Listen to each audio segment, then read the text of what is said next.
From inside the warehouse at Oriole Park at Camden Yards, it is the MASN All Access Podcast. Paul Mancano and Brendan Mortensen here with you. Brendan, how you doing on this fine Wednesday? Wednesdays at 11 a.m. is when we do our podcast live on Facebook and on YouTube. How are you doing? Yeah, lovely. At this time and place. Nice to have this time, this place. With me? Same bat time, same bat channel. I mean, the people...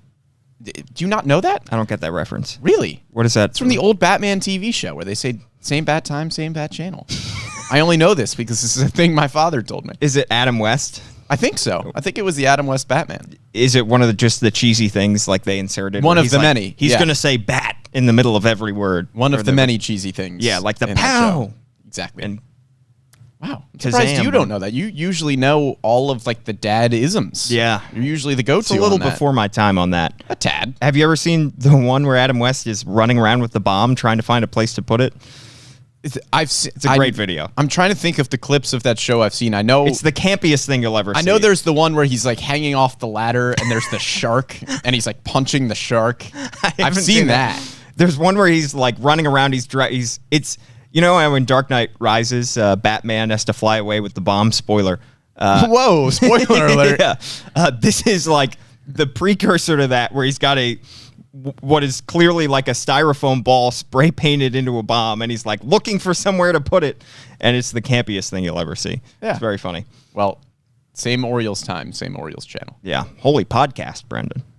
Good one. Thank you. All right. On this podcast today, we are going to be discussing Adley Rutschman's Rookie of the Year case. Does he have a legitimate shot to beat Julio Rodriguez for the American League Rookie of the Year? But first, Brendan, a follow-up on our free agency bracket, because some names on that bracket were taken off the market via player or team options. Eric Hosmer being one of the big ones that we justifiably had losing in the first round, because we knew that he had we didn't really talk too much about it. I went back and listened to it. We didn't mention, but he does have a player option that he picked up with the Boston Red Sox, and he is off the market. Yeah, that was almost a toss-up for me in terms of whether or not he would pick up that option. Yeah. Because with the Red Sox, he's probably not going to start at first base. I mean, he'll probably get a decent amount of starts at first base or DH, but he didn't really play that much the second half of the year. So he was hurt. Right. Yeah. So it was a toss-up between whether or not he would want to go somewhere with a little bit more assured playing time, or if he wanted to kind of frankly get overpaid in that player option, because his initial contract was based off of some higher quality of play than we've been seeing recently from Eric Hosmer. So the money standpoint makes sense for Hosmer. I don't think he's going to get that much playing time, which is why it was a bit of a toss-up for me. And he's 33, and it wasn't just a 2023 option. It was a 3-year option that he was opting into. So he got some guaranteed money for, into his age 36 season or 35 season. I think it's 3 years. It was like $13 million a year. So he is off the market. We had him losing in the first round. Other players that opted out that were expected to opt out because they're going to hit the... Well, another big opt-in was Colton Wong. Colton Wong as well. Yeah, the Brewers picked up his option, which was disappointing. I think he was a good fit for the Orioles. We mentioned it on the podcast, on the free agency bracket.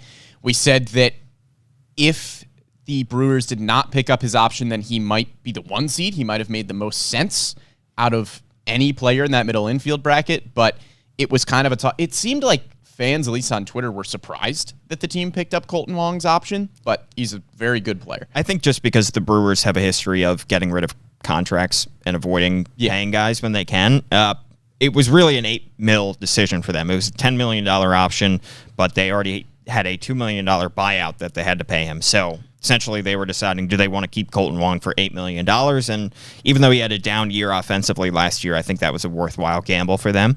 Trey Mancini's team option declined as well. Trey Mancini is now a free agent. The team side of the mutual option, which, typically those mutual options get declined by one side or the other. The team decides in this instance that they decline.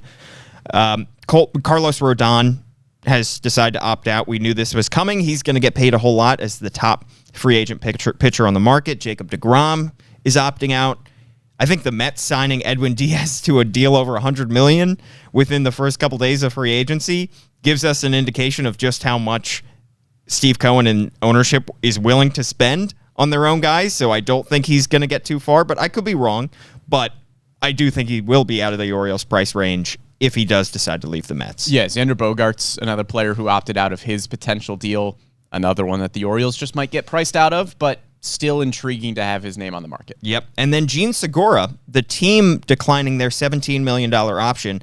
$17 million was quite a lot for a 33-year-old, and the Phillies have Bryson Stott, and they have some young guys that they can fill in there, but we thought, Segura might have endeared himself to the ownership and fan base with that pennant run that the Phillies made, but instead the Phillies decide $17 million isn't worth it. Maybe he goes back to the Phillies on a little bit of a cheaper deal, but Brendan, 33-year-old Gene Segura, played pretty well in the playoffs, second baseman, can play shortstop in a pinch, seems to fit what the Orioles might be looking for. Yeah, good contact hitter, Mean Gene hit machine. I think this is probably an indication that the Phillies are looking more towards one of the bigger names in the free agency market, whether that's Xander Bogaerts, Trey Turner, somebody who can play second base or shortstop. I think if you're declining this $17 million option for Gene Segura, it's probably an indication that you're going to go after a higher quality player. And I think $17 million was a bit of an overpay for Segura. I know he endeared himself to the fan base, had a good playoff run, but that doesn't really justify paying him $17 million. If you can get him for less than that, that's a good option for the O's. Yeah, makes a lot of sense. One guy who declined his $7.5 million player option, who might be intriguing, Jurickson Profar. Can play a lot of different positions. He's going into his age 30 season. Last year, he hit .243 with 15 homers, 3.1 WAR in 152 games for San Diego. Might be another fit. He would have to cost, of course, probably more than $7.5 million.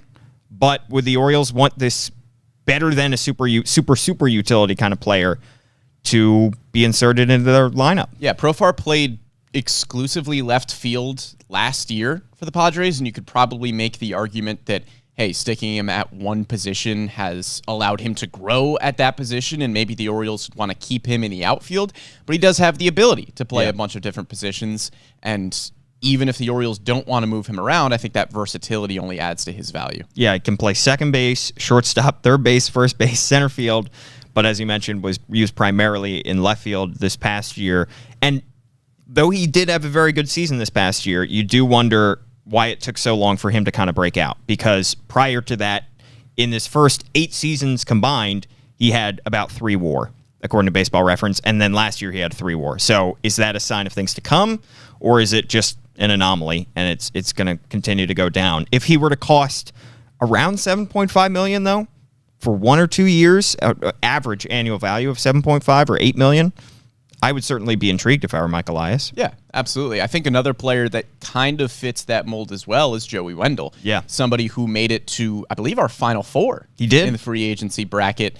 He is more of a utility player than Jurickson Profar, where if you signed Profar, there'd probably be a question about whether or not you wanted him to play all across the diamond. That would undoubtedly be Joey Wendell's role in Baltimore if the Orioles were to sign him. Can play second base, shortstop, third base.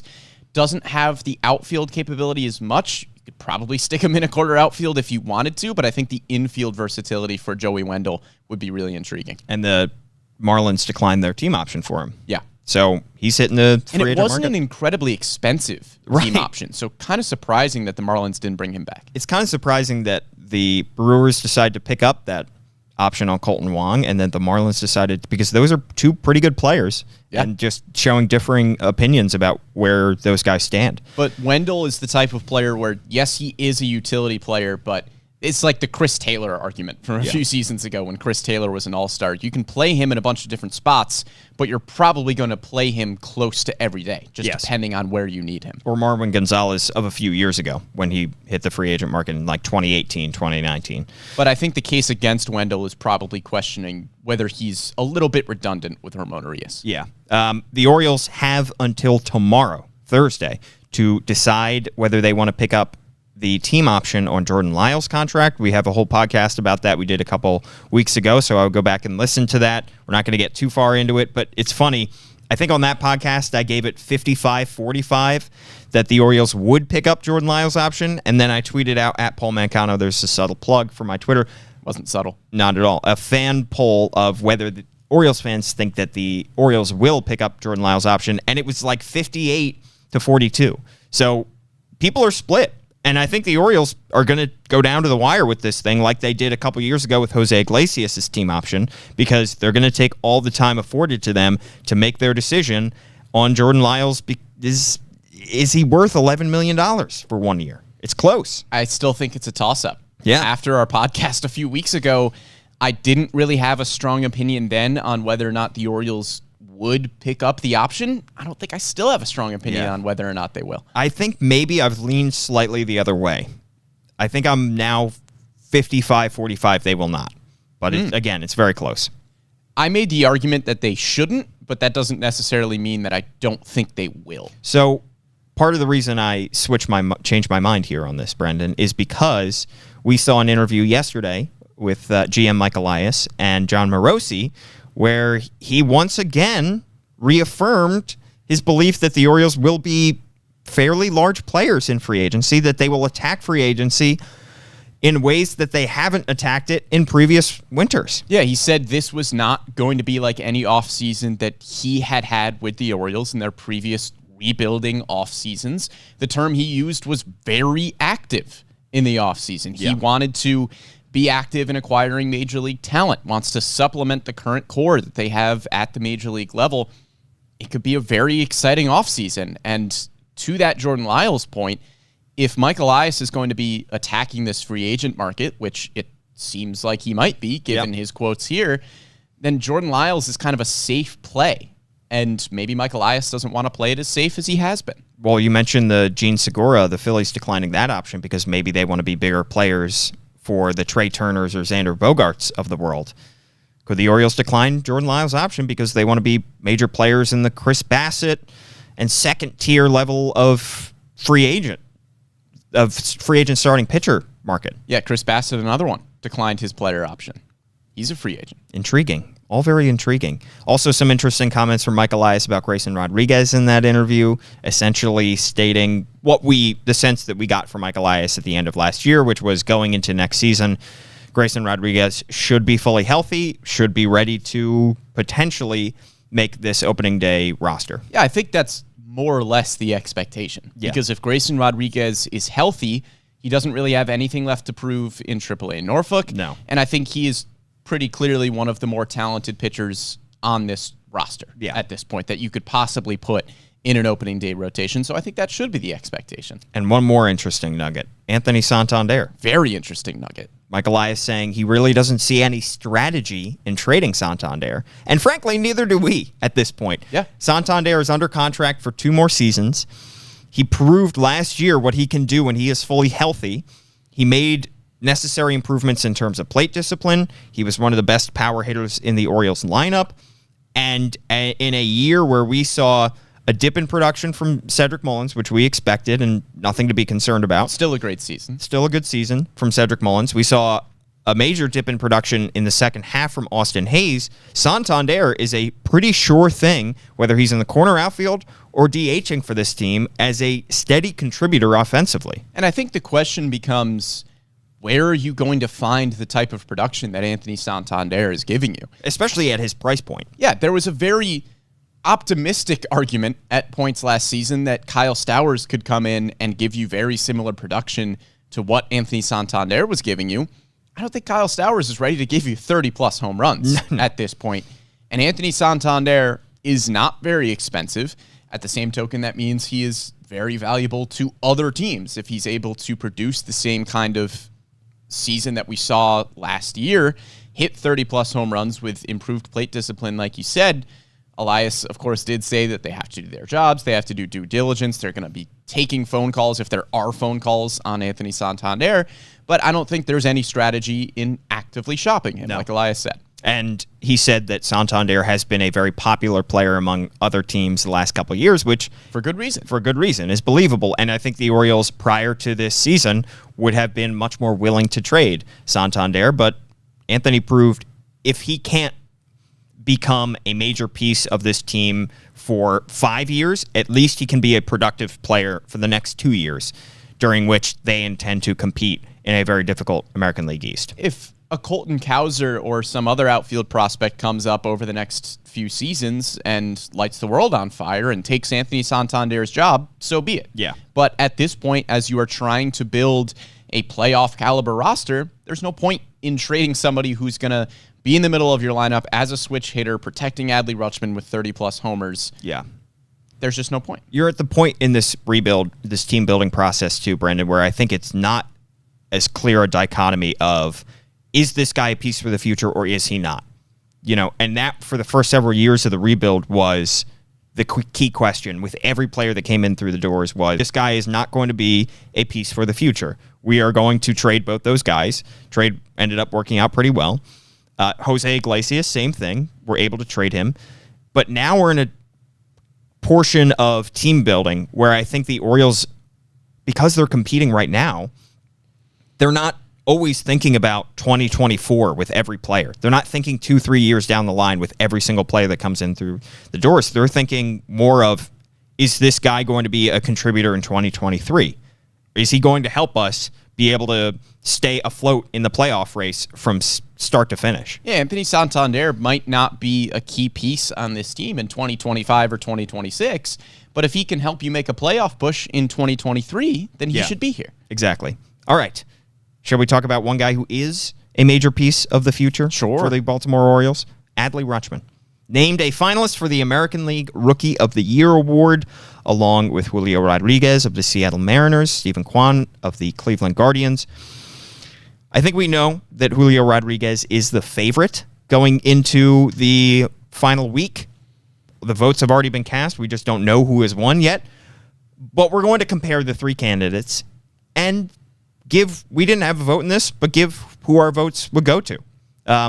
Let's start with Adley and the kind of season that he had. Well, first and foremost, I think it's entirely possible that this is a much closer race had Adley Rutschman not been injured last offseason and was able to start on the opening day roster, which it seems like was the Orioles' plan. Oh, absolutely. That Adley Rutschman was going to be their opening day catcher. So if that was the case, then Adley Rutschman is still mounting more war. He probably breaks out of that, first month or so rookie slump a little bit earlier on in the season, and we're seeing him be the productive catcher that he turned into much earlier on, and he's able to accumulate some better counting stats, which are a lot of the areas in which Julio Rodriguez has him beat. But Adley Rutschman finishes the year with an OPS over 800, 13 homers, 35 doubles, a 5.2 baseball reference WAR. One of the best seasons we've seen from a rookie catcher ever. I mean, he was fantastic offensively, already became one of the best offensive catchers in the league, and he's also one of the better defensive catchers in the league. He might just be a top 5 catcher in all of baseball, period. It's crazy to think back to the first several weeks of Adley Rutschman's big league career and just how much he was struggling, because his first extra base hit didn't come until several weeks into his big league career. Right. And then from there, he took off, became a doubles machine, was a steady presence behind the plate. I think there's still some room for improvement there, but his baseline is clearly very good. He had 18 defensive runs saved, according to Fangraphs. So already he's one of the more elite defensive catchers in all of baseball, in addition to providing that offense with some much-needed pop and at least doubles power. I mean, 13 homers is not crazy in 113 games, but he clearly has doubles pop. He is going to be able to run the bases better than most catchers, I think you could say. He's not a JT Realmuto. He's not a base-stealing threat, but he runs the bases pretty well. He checked every box in his 113 games for the Orioles. We had high expectations for him when he came up. Frankly, he exceeded my expectations for how good he was. Yeah, mine as well. And I know he's 24, so he's not like he's, a Gunnar Henderson, a 21-year-old rookie. But he was still a rookie. It's still a jump to go from AAA to Baltimore, and he was clearly ready for it. Yeah, and even with only 13 homers, if he goes a full season and hits 18 homers and 40 doubles, I don't think anybody's going to be complaining about the 18 home runs. Just some percentile rankings that jumped out at me as being really impressive. He was in the 96th percentile in baseball in walk percentage, the 88th percentile in whiff rate, 82nd percentile in chase rate. And that just tells you how good his plate approach is already. And that's only going to get better as he continues in his career. Adley Rutschman, had he been healthy, I think would have had a legitimate chance to unseat Julio Rodriguez as the favorite. However, we should give a moment to discuss how good Julio Rodriguez was. Absurdly good. He was insane for the Seattle Mariners, and there's a reason that they decided to give him a massive contract extension. One of the strangest extensions I've ever seen. Yeah. I think it probably takes several degrees to be able to parse that out, but still, they committed to him in some way, shape, or form for the long term. In his age 21 season for Seattle, Julio Rodriguez was an all-star. He hit .284. He had an .853 OPS. He had 6.0 baseball reference WAR in 132 games, playing a very good defensive center field. He was awesome. Yeah, 28 homers, 25 doubles, and 25 stolen bases for Julio Rodriguez. He also did miss some time. Didn't miss as much time as Adley Rutschman did, but he missed some time towards the back half of the season. Yeah. He was 90th percentile or better, Paul, in the following categories. Average exit velocity, max exit velocity, hard hit percentage, barrel percentage, sprint speed, outs above average, and arm strength. 90th percentile or better in all of those categories. Insane. Absurdly good. He came into the season either number 1 or number 2 in the prospect rankings. Remember, there was some controversy because Adley had gotten bumped to number 2, according to some outlets, to start the year.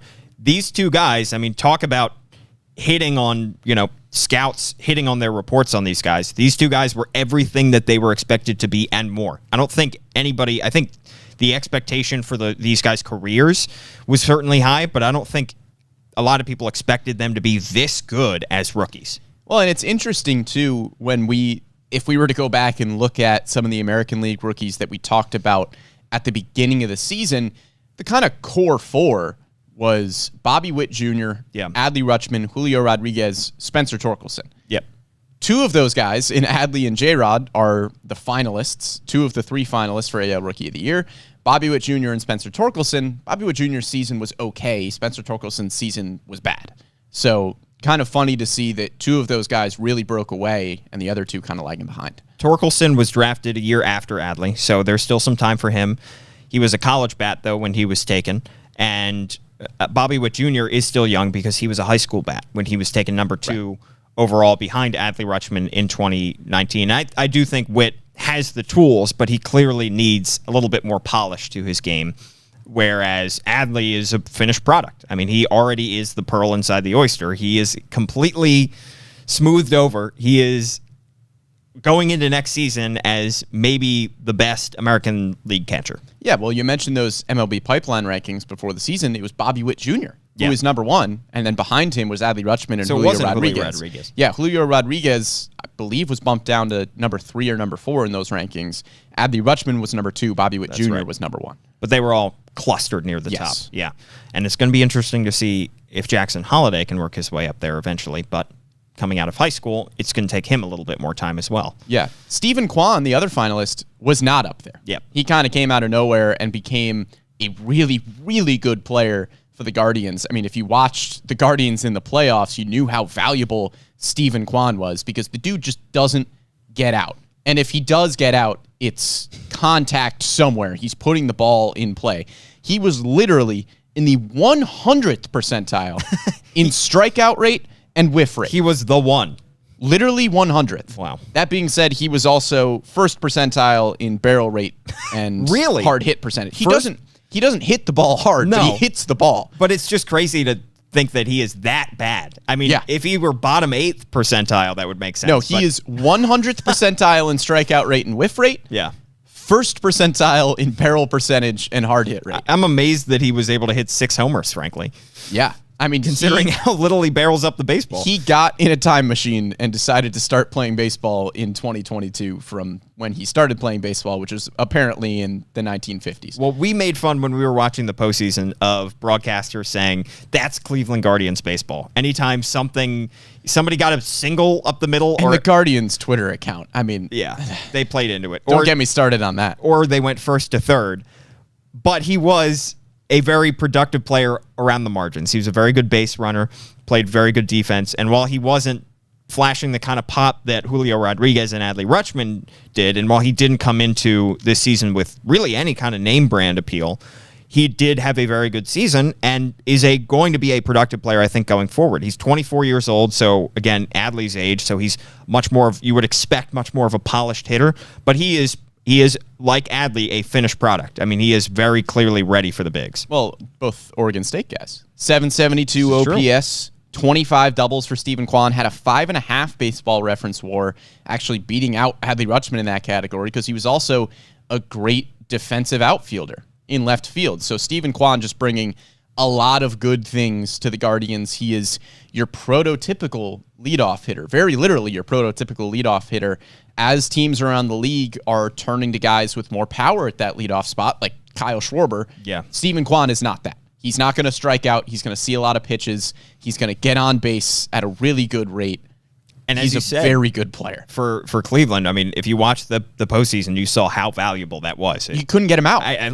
He would, every single time I turned on the game or look back, he was standing on first base. It was pretty ridiculous. Yeah. That is still a valuable player. However, where does he rank among these three, Brendan? And if you had to cast your vote for Rookie of the Year, and if you were to give your rankings of 1, 2, 3, how would you rank Adley Rutschman, Julio Rodriguez, Stephen Kwan? I think it's pretty obvious, at least in my mind. I think Julio Rodriguez is the pretty clear winner. Yep. I think Adley Rutschman is the pretty clear number 2. I think Kwan has a case to be the number 2, given the fact that he has a higher WAR and put up good counting stats. But I think played more games. Yeah, played more games.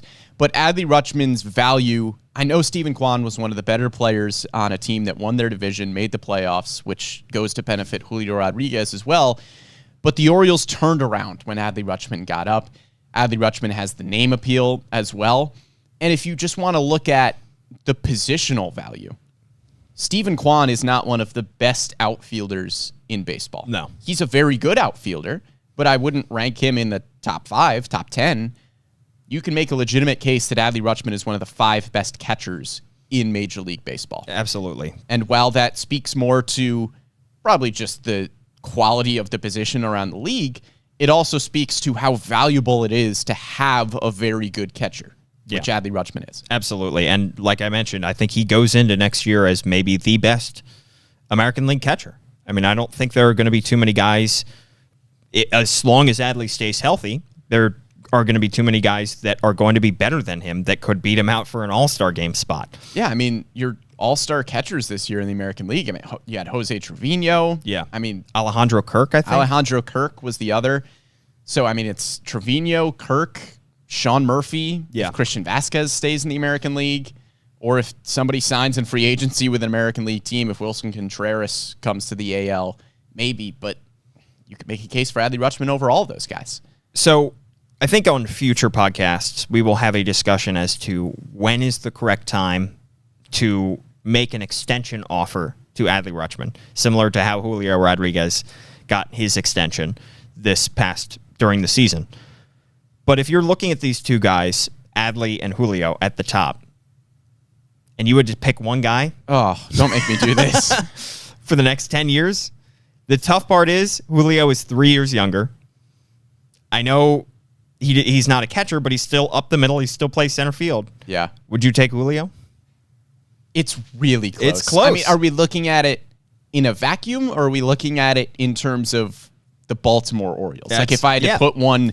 Well, for the Orioles, I think it's clear they have Mullins, they have Colton Cowser. Yeah, you have outfield depth. Yeah. And you have Colton Cowser and Cedric Mullins, who could be your center fielders of the future. Yeah. You don't really have any other catchers of the future, unless you're looking real future at Samuel Basallo. They put all their eggs in the Adley basket. Rightfully so. Yeah. So if I'm the Orioles, then I'd take Adley Rutschman.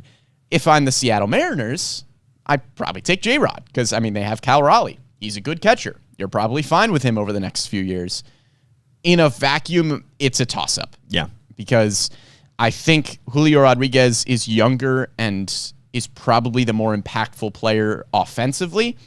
Adley Rutschman is better defensively and holds more positional value, given kind of how bad the catchers around baseball are right now. And that's a complete toss-up. And I think we weren't obviously covering the Mariners nearly as close as other people, so we don't know exactly the kind of impact that he had in that clubhouse. We know Adley Rutschman got rave reviews from his teammates. He was a leader on the field. He was a leader in the community. He has been Captain America as he was billed coming out of Oregon State. He has checked every box off the field as well, in addition to being a good guy in the clubhouse. From everything I've heard, Julio Rodriguez brings similar characteristics. And being in that stadium for the Orioles-Mariners series in Seattle, I mean, you can feel the energy around Julio Rodriguez. There is a section of the outfield dedicated to him. Yeah. And I mean, he's an electric player. He he hits a home run, the bat flips are crazy. Like, the fans adore Julio Rodriguez for good reason. I think he has a very similar impact for turning around baseball in Seattle as Adley Rutschman does for turning around this team in Baltimore. And two franchises that, frankly, over the last several years, haven't had a whole lot of winning. I mean, the Mariners made the playoffs for the first time since 2001, so their drought extended a whole lot longer than the Orioles, but two franchises that I think had been waiting for somebody of this caliber to lift their team up and to rally around. But this wasn't just a year about Adley Rutschman and Julio Rodriguez and Steven Kwan. There were several impact rookies who came up and were outstanding and, frankly, made a name for themselves in a time when I think there wasn't necessarily a power vacuum in baseball, but as some of the game's better older players are starting to turn and retire, and we're seeing Albert Pujols retire, we're seeing Yadier Molina retire, we're seeing a lot of the game's older players kind of walk away from the game. I think this is a good time to have a rookie class as strong as the one that we saw in Major League Baseball this year. Yeah, it's a new wave. I mean, Adley Rutschman and Julio Rodriguez, you can debate all you want about which one you'd rather have for 10 years. It's reminiscent of the debate of would you rather have Mike Trout or Bryce Harper for the next 10 years when both of those guys were making a very early impact in their careers. It's fun. It's great for baseball to have so many talented rookies in the game right now. There's one in the Orioles division who I think could have been a finalist for Rookie of the Year. George Kirby was great.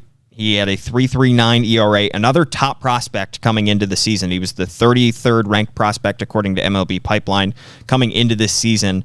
And in 25 starts, I mean, an 8-5 record, he was outstanding. Yeah, his stuff is nasty, but that really wasn't what impressed me about Kirby. The command was absurdly good. I mean, 133 strikeouts and 22 walks on the season in 25 games. And you could see how much trust Scott Servais had in him pretty much immediately. He tossed a gem. I know the Rookie of the Year voting doesn't take into account playoff performance, but George Kirby tossed a gem against the Houston Astros as a rookie in the playoffs. 7 innings, no earned. Doesn't count towards voting, but that is really impressive for a pitcher of his age. And you mentioned the Houston Astros. They have Jeremy Pena, postseason hero. Really good. He's insanely good. I mean, he is the first, I believe, rookie shortstop to win a Gold Glove, 24 years old. Well, he hasn't. Well, yes, he did win. He did win, didn't he? Yes. Yeah. 4.8 Baseball Reference WAR in 136 games. Postseason hero as well. Absolutely dominant season from Jeremy Pena, who quickly established himself as one of the better young shortstops in all of baseball. Yeah, ALCS and World Series MVP, replacing Carlos Correa. Good resume. Yeah. Wins a Gold Glove. Carlos Correa is an absurdly good fielder, and Jeremy Pena just goes, okay, I'll do that too.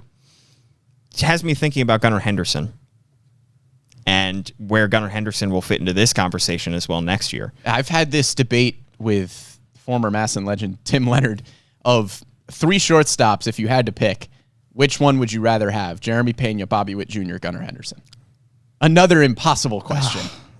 All 3. And I'd play him at second, short, and third. That one's very difficult. I think, to me, Bobby Witt Jr. put up a lot of good counting stats this year, but reminds me a little bit of, this is going to be a strange comparison to make, but almost Bryce Harper when he first came up, where he was putting up a lot of counting stats and he was flashing all 5 tools, but he wasn't really a great impact player yet. And I think that was Bobby Witt. So I think that he will be an impact player at some point, but it does take a little bit of polish to his game to make him a little bit more disciplined at the plate and to make him a little bit of a more winning baseball player, I guess you could say.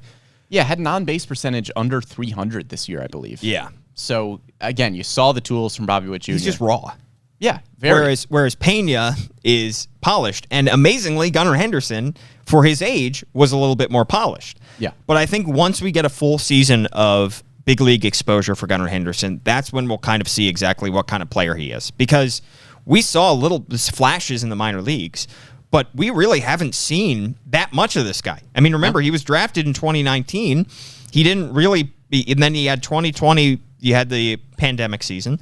So we've really only had 2 seasons of minor league and then a little bit of major league information to gather about Gunnar Henderson. So Gunnar Henderson, to me, I think is going to be a great player. He clearly was the number 1 prospect in all of baseball for a reason. But how polished is he? Is he going to have any kind of sophomore slump that you might expect from somebody who's 21, 22 years old? Yeah, Gunnar Henderson, not really a part of this Rookie of the Year discussion. He didn't play enough games to be part of this conversation. I think next year there's a very strong possibility that he wins Rookie of the Year. Yeah, so he still will be a rookie next year. He still is considered a prospect according to MLB Pipeline, so he hasn't graduated yet. But if he has the kind of season that we expect from him, I mean, he very well could be. Yeah. I also do wonder where and this is probably a question we can ask once we get closer to opening day and we see what the Orioles do in free agency, but where is he going to play next year? Is he going to play the vast majority of his games at shortstop or third base?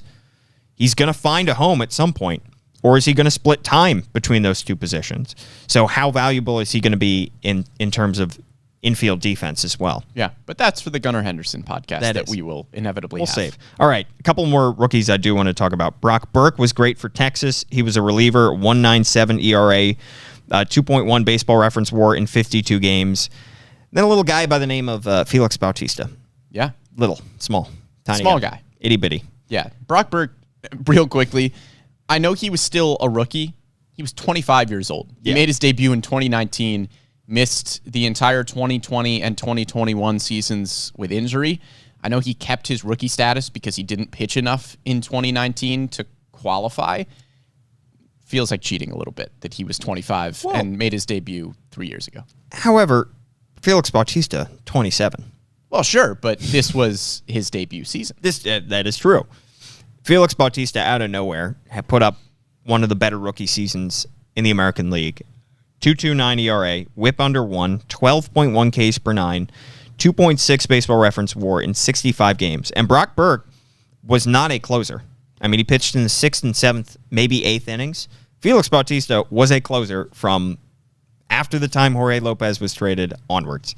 And he was an 8th inning setup guy for the first half of the season. Yeah, a high leverage reliever on a good team. Yeah. So he is in a lot of high leverage situations in games that are very meaningful down the stretch. Because as you mentioned, he only became the closer in the second half of the season after Jorge Lopez was dealt. But in the second half of the season, the Orioles are playing much more meaningful games than they were in the first half.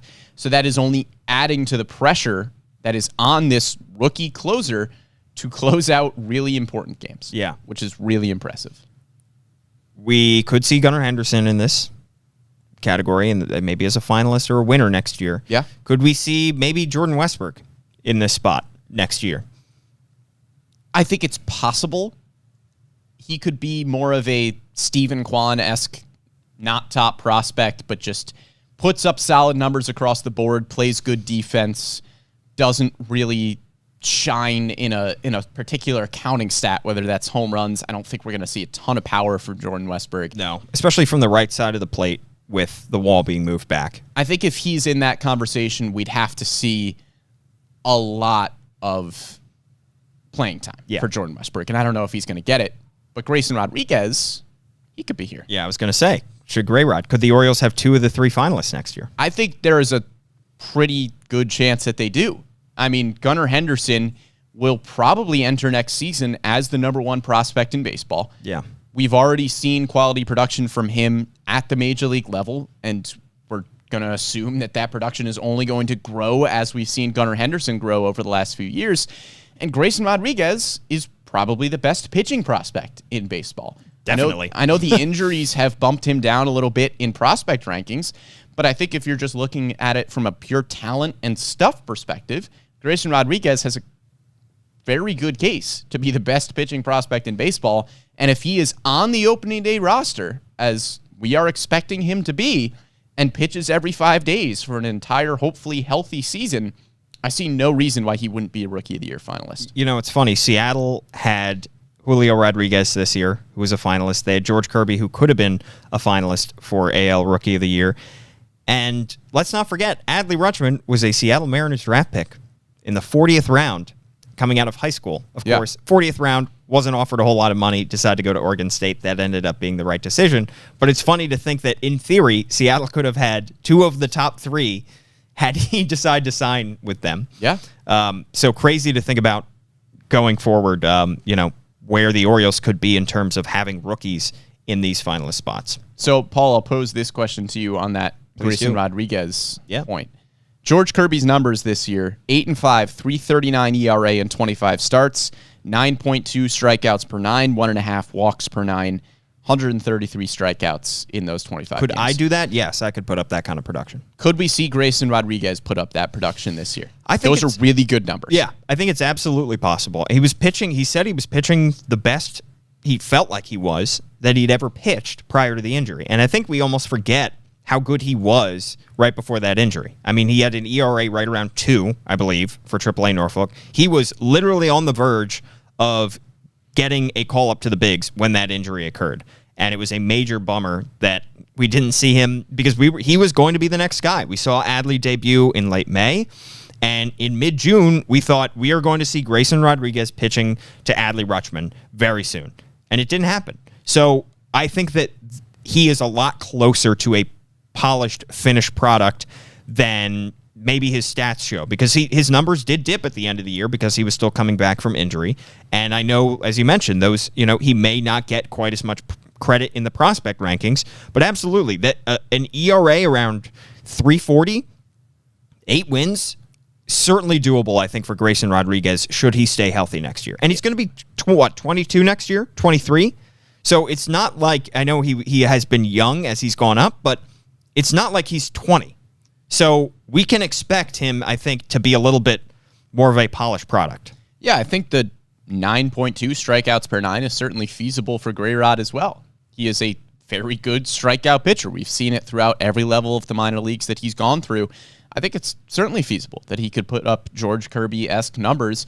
And I think if it weren't for the fact that J-Rod, Adley, and Stephen Kwan all had, frankly, ridiculous rookie seasons, George Kirby would be a finalist. Absolutely. All right, Brendan. Any other notes on rookies that you want to get out there? Not that I can think of. I mean, we went through a lot of rookies. I mean, Jose Miranda was in this conversation as well. Yep. I don't really know why he was up high in this conversation. I mean, a 268 batting average, 751 OPS is good. 15 homers, 25 doubles. Playing a WAR of 1. I mean, first base, third base, DH for Minnesota. And he was a good rookie, but he's not close to the level of the top 3 guys, certainly. No. Maybe in previous years he would have been a finalist. Sure. But not in one of the best rookie classes ever. But Jeremy Pena wasn't even a finalist, and Jose Miranda wasn't close to the level of play that Jeremy Pena put out this year. Yeah, also I do think it's funny when a lot of people, like, for example, Rob Thompson with the Phillies wasn't named a finalist for Manager of the Year, and people say, well, he just took his team to the World Series. Well, people voted before that. So the voters aren't taking in postseason stats or postseason numbers into account because they're voting before this. Yeah, that's why Jeremy Pena is not winning this award. Yeah, whereas were they to vote the day after the World Series ends, maybe he would have been a finalist. I think he's probably fine with the ALCS and World Series MVPs rather than the Rookie of the Year. I think he'll take that. And the Gold Glove. Yeah. He's got some hardware. And again, I mean, Gunnar next year will settle for, World Series MVP. Right. He'll take World Series MVP if he doesn't win Rookie of the Year. He'll give that to Grayson Rodriguez, who missed out on World Series MVP because it went to Gunnar Henderson. By a slim margin. I mean, slim margin. 2 great starts from Gunnar. Yeah, I mean, 2 CG shutouts for Grayson Rodriguez. You thought would get it done, but I mean, Gunnar Henderson with 15 homers in the World Series. That's just can't beat that production. Down go the Mets. The Mets? I don't know. I mean, they're poised to bring a lot of guys back. Showalter. Yeah, they're poised to bring a lot of guys back, I think. And they had a great team last year, so we could see it happen. Vivek on YouTube pointing out something that is near and dear to our hearts, which is that Jose Miranda was also Rule 5 eligible in 2020. Don't even get me That started. hurt. So I do wonder as well, as we go from tangent to tangent, if... a lot of tangents on this podcast. Yeah, we're not a whole lot of direction today. I need more coffee. Yeah. Whether we will do... Last year, we were in the midst of a lockout, and we really didn't have too much to talk about in terms of free agency and hot stove. This year, we have a lot more to talk about for the Orioles. So we won't be able to do the kind of Rule 5 draft coverage that we have in previous years. But if you missed the news, the Rule 5 draft is coming a little bit earlier than it has in previous years. Previously, it was at the end of winter meetings. It would be at like 9 a.m., and everybody would go to stand in the back of the Rule 5 draft and then literally hop in an Uber and go to the airport and leave. Now it is, I believe, like 2 p.m. or 4 p.m., the final night of the winter meetings out in San Diego, which we will be there for, Brandon. Yeah, I don't know what Mike Elias is going to do in this Rule 5 draft. No. I mean, in past seasons, it's been pretty clear that at the top of the Rule 5 draft, Mike Elias was going to take 2 swings. Yeah. He was probably going to select 2 players, and we've seen him have success. I mean, Tyler Wells was a great success story from the Rule 5 draft. I don't know if we're going to see the same thing this year. I mean, the 40-man roster, I thought was kind of crowded, but then Mike Elias decided to claim 37 catchers. So, but then who knows? But then sent And them now to they're down to 2. Yeah, sent them to AAA Norfolk, and some of them didn't accept their outright assignments. I mean, Cam Gallagher did not accept his outright assignment, correct? Right. So he hit free agency. Yep. So that could still happen. Can a team that is attempting to compete next year really go into the Rule 5 draft with 2 open spots on their roster? I don't think so. I think tough. Mike Elias could probably take 1 player in the Rule 5 draft. I don't know if I'd take 2. Here's the thing. The Rule 5 draft is more an Orioles thing than it is a Mike Elias thing. Yeah. Because the Orioles have made a pick in the Rule 5 draft every year since 2005, at least 1 pick. There was 1 year they took 3 players. It's their Jan. Jan? Is there a jam? Jam. Yeah. What am I doing? Jan? Their John? I don't know. I'm struggling That was today. a weird melding Weird of mix-up. those things. Yeah. It is their jam, if Sure. you will. There it is. So Mike Elias may not want to take somebody per se, but it's the organizational philosophy that they take somebody, and it's makes a lot of sense. Well, he is now the organizational philosophy. True. This is true. Yeah. But it is a smart way to add talent for a lot of rebuilding teams. Is it a smart investment for a team for whom 40-man roster spots are at a premium? I mean, frankly, we'd probably have to take a look at the Rule 5 draft candidates, Well, see who some prospective players are. We don't know yet. That's the Right. tough part about it. And I think that's the difficult part is every team has to make the decision by a certain date, and it's next Friday. So it really snuck up on us this year because the World Series went so late. So we will have a full preview of who the Orioles should protect from the Rule 5 draft in their own organization. But the tough part is they have to decide on their roster essentially before they know who is going to get protected and who's not going to get protected by other teams. I'm sure that they can do their intel and determine, hey, I think the Yankees are going to protect this guy. I think they're going to leave this guy exposed. We'd love to take that guy with our pick. The Orioles also will not have the number 1 pick in the Rule 5 draft. Yeah, That's the Washington Nationals. Yeah, like they were projected to would have had last offseason. So they have to not just see who's out there, but also determine who might fall to them in the Rule 5 draft. So a lot more question marks going into these winter meetings. Yeah, last year when we did our breakdown for the Rule 5 draft that didn't happen, there were a lot of quality players on that list who could have come in and been close to everyday players. Oscar on Gonzalez. this Orioles team. Oscar Gonzalez. With Cleveland. Tough. Shaking one. fists at Scott. I think it's possible that maybe the Orioles take a shot on a pitcher who could maybe be a bullpen arm. I think that's where you can afford to have a little bit of flexibility, or maybe a utility player like a Samad Taylor, who was a possibility in the Blue Jays organization a season ago. I think those type of players would make sense. I would be very surprised if the Orioles draft somebody who is exclusively pigeonholed to one position. Right. I think if you're going to take somebody, you need the versatility, and we'll get more into it with more specifics next week. Absolutely. I mean, that was anything else? Our audio listeners are going to be so confused by the fact that there was just a blank stare just for a a long moment pause. from Paul Mancano. Anything else you want to discuss here, Brendan? I think we discussed a lot. I mean, we went on so many tangents. We really did. In this podcast. Yeah. Thanks for our producer, Amy Jennings, for sticking with us and probably typing furiously and then being backspacing. confused then about what typing those more. lower thirds are. Yeah. At Brendan Morty is his Twitter handle. I am at Paul Mancano. Thanks so much for tuning in. We will be back next week as we get ready to see who Mike Elias and company protect from the Rule 5 draft, what additions they will make. And also, we will have an answer on Jordan Lyles. Yeah. That decision is coming tomorrow, so we will have a full breakdown of that and where that leaves the Orioles heading into free agency really beginning, because we're ending the time period where options are being decided upon, where teams can negotiate with their own free agents. The floodgates are opening very shortly, and hopefully we will see a kind of flurry of exciting activity around the league. Yeah, we might be back before next week. If there's some Jordan Lyles breaking news, maybe we'll try to come with you with another podcast. We'll see. Absolutely. For Brennan Mortensen, I'm Paul Mancano. Thanks so much for tuning in. We'll catch you next week.